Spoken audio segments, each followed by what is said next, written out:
2,40,000 vote کی جگہ کے اوپر 3,19,000 ووٹ پڑتا ہے. 74,000 ووٹس کا ڈیفرنس جو ہے یہ کہاں سے آیا؟ اس جلد بازی میں فارم 47 کو تیار کیا گیا. ڈاکٹر یاسمین راشد جن کو ہر جگہ میجورٹی کے ووٹ مل رہے ہیں، 44 پولنگ اسٹیشن سے 2,552 ان کو ملتے ہیں. 80,000 ووٹ لے کر اور 21,000 ووٹ کی لیڈ سے یاسمین راشد جیت رہی تھی اور وہ ہار رہے. ڈاکٹر یاسمین راشد اس دن سے 9 مئی کے واقعے کے بعد سے ان کو پابند سلاسل کر دیا گیا. یہ آواز جو ہے یہ ایک نمائندگی کے طور پر یہاں موجود ہے اور آپ نے سنی، لیکن پورے پاکستان میں پاکستان کے عوام کی یہی آواز ہے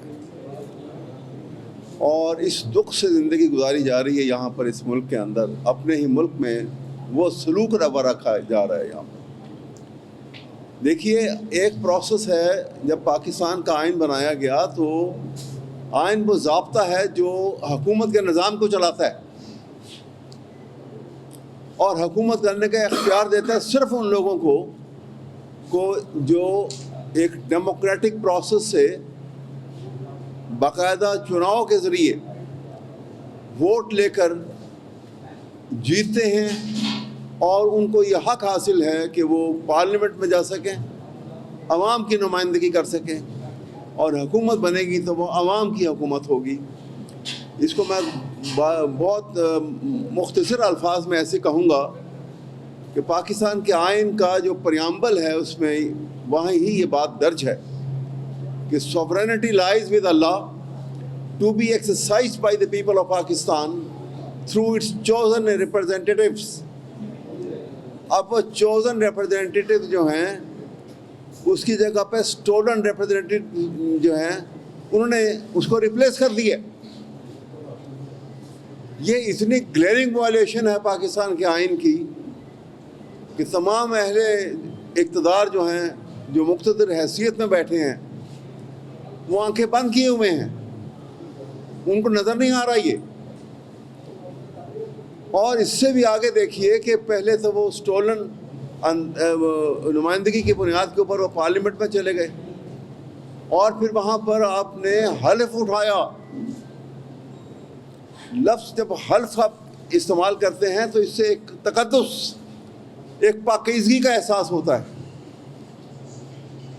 کہ آپ حلف لیتے ہیں تو پختگی ہے اس میں، اس کے اندر پاکیزگی ہے، اس کے اندر ایک کمٹمنٹ ہے، آئین سے وفاداری، ملک سے وفاداری، اپنے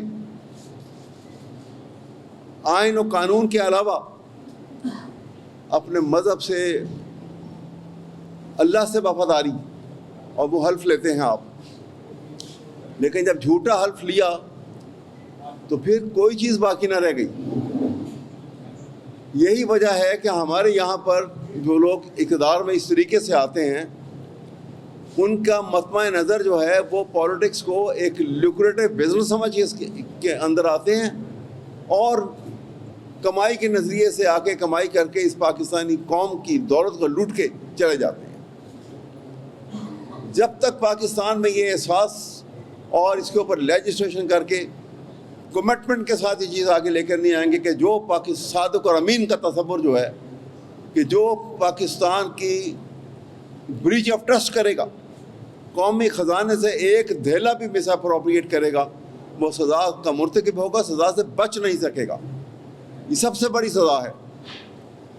اس کیس میں کمنگ بیک ٹو میں ڈاکٹر یاسمین راشد کا میرے خیال میں پاکستان کے ریگنگ کے کیسز کا یہ سب سے اچنبھا، سب سے ایسا کیس کہ جس کی مثال آپ دیں گے، کہیں پہ ریگنگ کی مثال دینی ہے تو ڈاکٹر یاسمین راشد کے NA 130 کی مثال دی جائے گی.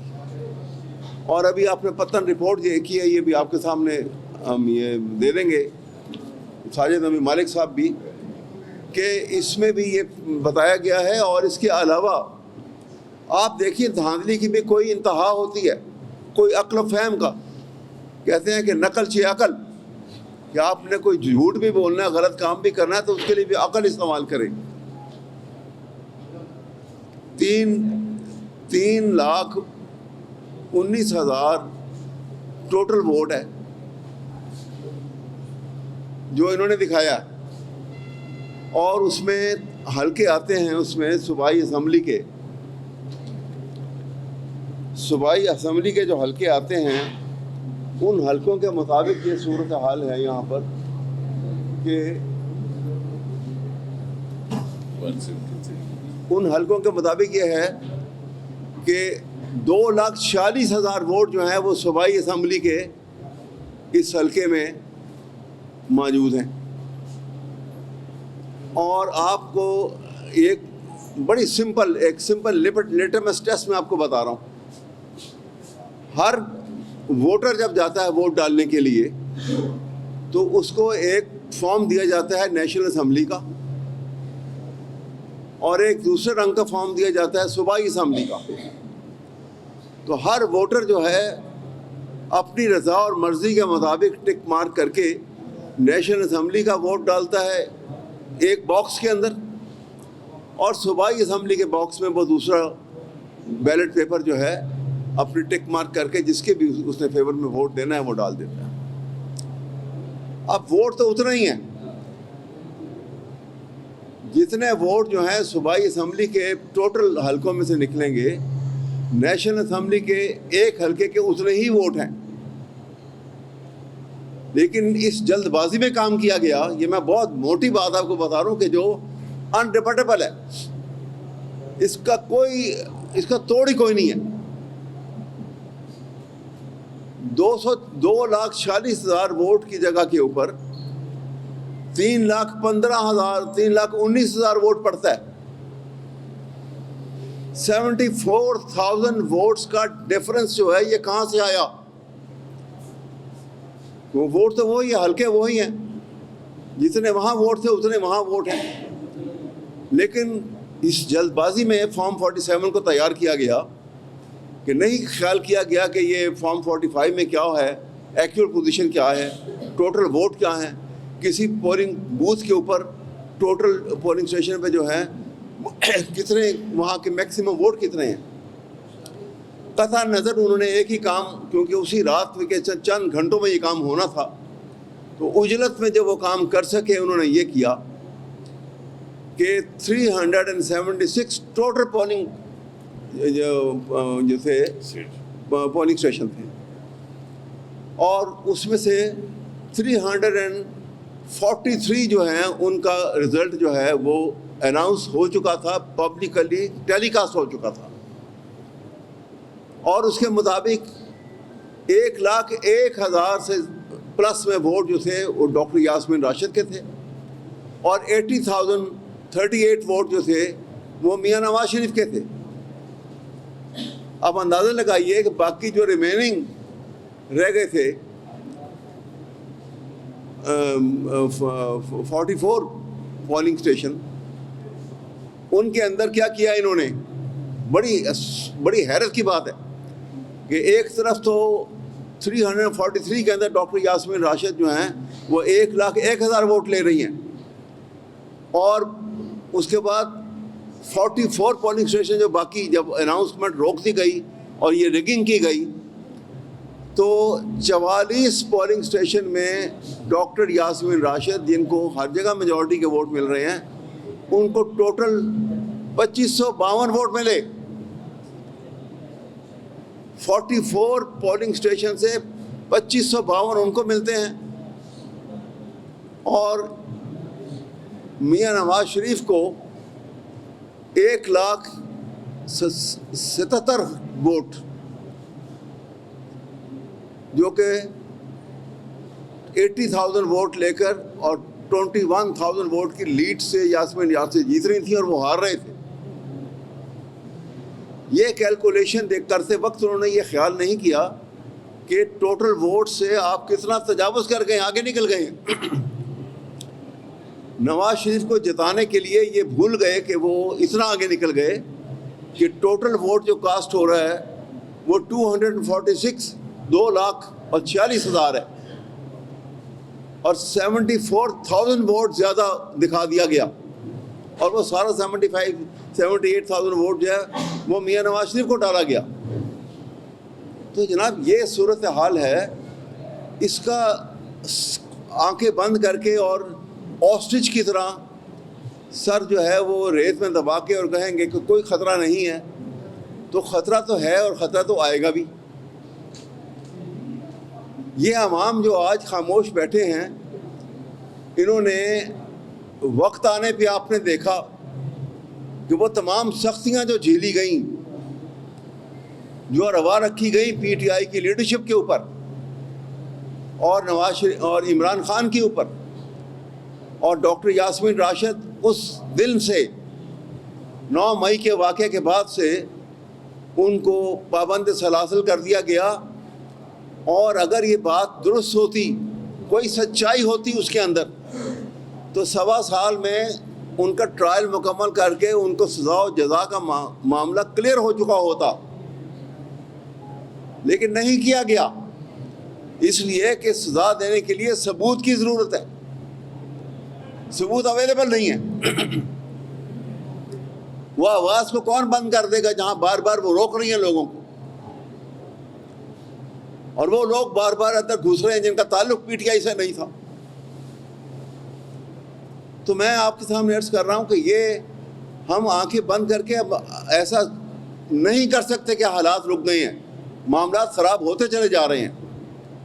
پاکستان کی اکانومی جو ہے وہ Pakistan is slipping out of our hand, اور کوئی ادراک نہیں ہے ان کو۔ ایک طرف پیسہ نہیں ہے، دوسری طرف آپ ان کے اخراجات دیکھیے، ان کے ڈیلی اخراجات دیکھیے، ان کی نئی جو وہیکلز اور گاڑیاں جو کروڑ روپے کی خریدی جا رہی ہیں، نئے نئے پروجیکٹ صرف جو رینوویشن کے لیے جو خرچ کیے جا رہے ہیں گھروں کے لیے، ہر گھر کو جو ہے وہ کیمپ آفس بنا کے اور وہاں سرکاری خرچ کے اوپر تمام خرچ کیے جا رہے ہیں۔ تو جناب ایک بات کو ذہن میں رکھ لیجئے گا، اور وہ حرف بحرف ابھی تک وہ ثابت ہو رہی ہے۔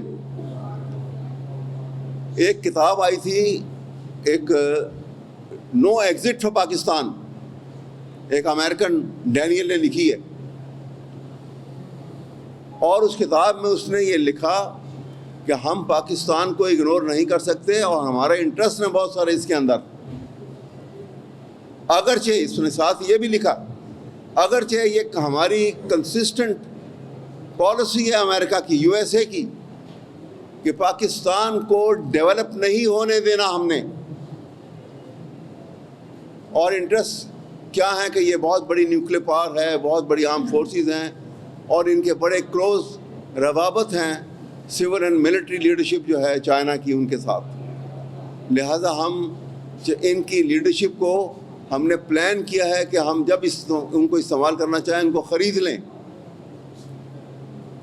اور انفارچونیٹ کیسے بھی تکلیف ہوتی ہے کہ جو اس کتاب میں لکھا ہے ہماری لیڈرشپ کے متعلق، کہ یہ وہ لیڈر ہیں کہ جو صرف ویزا کے اوپر یا اپنے بچوں کے اسکالرشپ کے اوپر بک جاتے ہیں، اور اپنے انٹرسٹ کے اگینسٹ ہمارے انٹرسٹ کے لیے کام کرنا شروع کر دیتے ہیں۔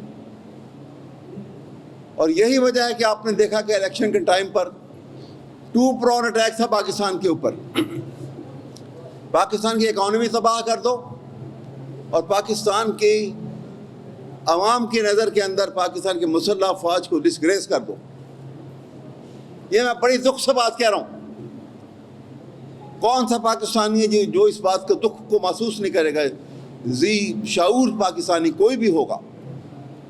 اس ملک میں اس غریب عوام نے جب ہجرت کر کے آئے انڈیا سے، اپنے پورے کنبوں کو لٹا کے یہاں پہ آئے،